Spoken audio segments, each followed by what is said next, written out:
મિત્રની સાચી ઓળખ। એક નાનકડા ગામમાં બે મિત્ર એમની મિત્રતાની ગામના લોકો સોગંદ ખાતા। ચંદુ અને શામળ બંને એવા મિત્ર હતા કે બચપણથી જ તેમના પિતાજી એક જ દિવસે શાળામાં પહેલા ધોરણથી જ બંનેને એક જ વર્ગમાં એક જ દિવસે પ્રવેશ અપાવ્યો। બંને સાથે જ બેસે, સાથે જ ઘરે પણ જાય। ઘરે પણ તેમના મા બાપના એવા જ સંબંધ હતા। કોઈ વાર એકબીજાના ઘરે જમી પણ લેતા। આમ ઘણા વર્ષો વીતી ગયા। SSCની પરીક્ષા પણ સાથે જ આપી। બંને ભણવામાં ખૂબ જ હોશિયાર હતા। બંને પરીક્ષામાં સારા ટકાએ પાસ થયા। હવે તેઓ આગળ ભણવાનું વિચાર્યું કે નસીબ આપણા બંનેનું એક ધાર્યું છે, આપણે કદી જુદા નહીં થઈએ એમ બંને એકબીજાને કોલ આપે છે। આમ સમય જતાં બંને PTC એક જ અધ્યાપન સ્કૂલમાં પાસ કરે છે। હવે નસીબ જુઓ કે તાલુકામાં એક જ નાનકડા ગામમાં નવી શાળા શરૂ કરવામાં આવે છે।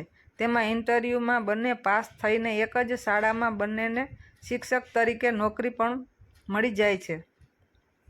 આમ દિવસો પસાર થાય છે। સમયગાળે બંનેના વિવાહ પણ થઈ જાય છે। બંને ટાઈમ મળે એકબીજાને ઘરે જાય।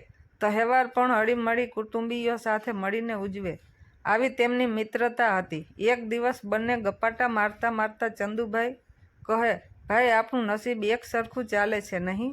શામળભાઈ કહે, હા ચંદુ, લોકો પણ આપણી મિત્રતા ઉપર બળે જ છે।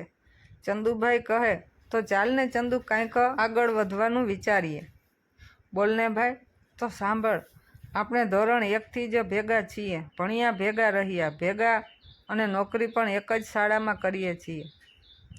તો મને એક વિચાર આવે છે કે આપણે બંને લોન લઈને એક નાનકડો બિઝનેસ કરીએ।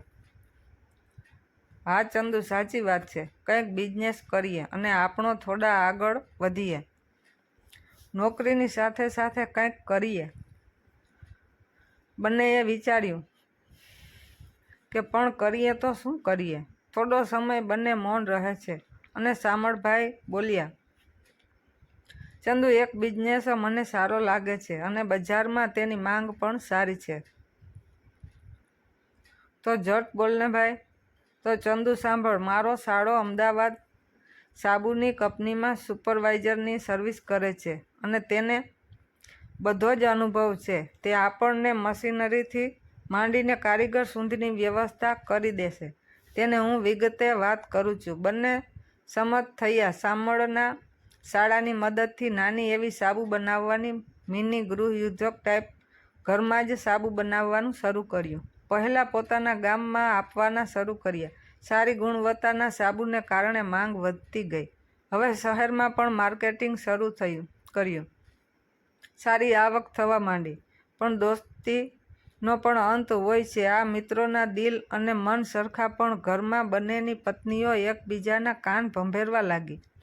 શામળભાઈની પત્ની જમતા જમતા કહેવા લાગી, હે સાંભળો છો, તમે ધંધામાં કાંઈ ધ્યાન આપો છો? ફેક્ટરી ઉપર આંટો મારવાયે જતા નથી અને પેલા ચંદુભાઈને જ બધું સાપી દીધું છે?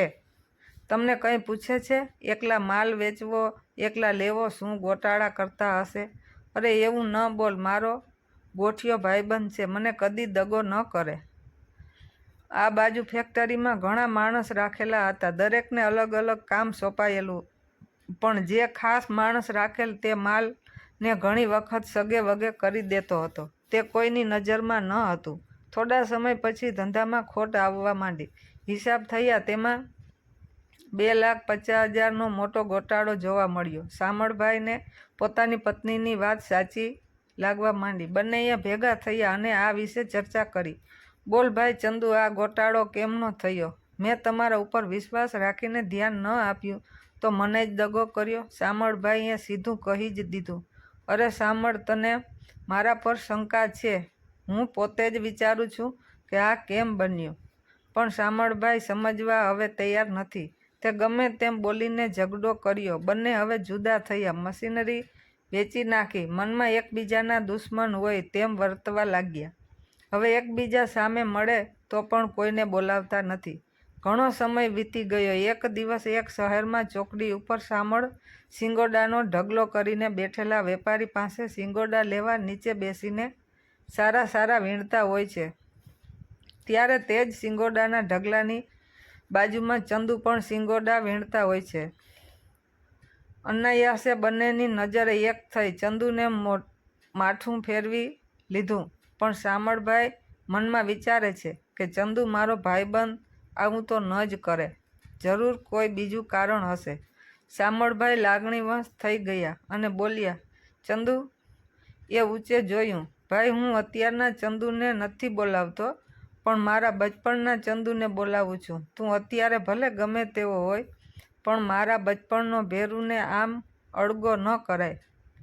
ભાઈ, આવ ગળે મળીએ. બંને એકબીજાને ગળે મળી ખૂબ રડે છે અને બંને સાથે જ ઘરે જાય છે. બંને એકબીજાના કડવા વેણ ભૂલીને પહેલાંની જેમ જિંદગી વિતાવે છે. માટે એવી રીતે જોયા જાણ્યા વગર કોઈને આરોપ આપવો ન જોઈએ. કોઈની કાન ભંભેરણી સાંભળવી નહીં જોઈએ. કોઈની સાથે અણબનાવ થાય તો તે પહેલાં કેવો હતો તેનું સ્મરણ કરવું. અત્યારના અવગુણ નહીં, પણ પહેલાંના સારા ગુણ યાદ કરીને તેને ફરીથી મિત્ર અથવા સંબંધ ફરીથી બનાવવા પ્રયત્ન કરવો જોઈએ. તો અવશ્ય સોનામાં સુગંધ ભળશે.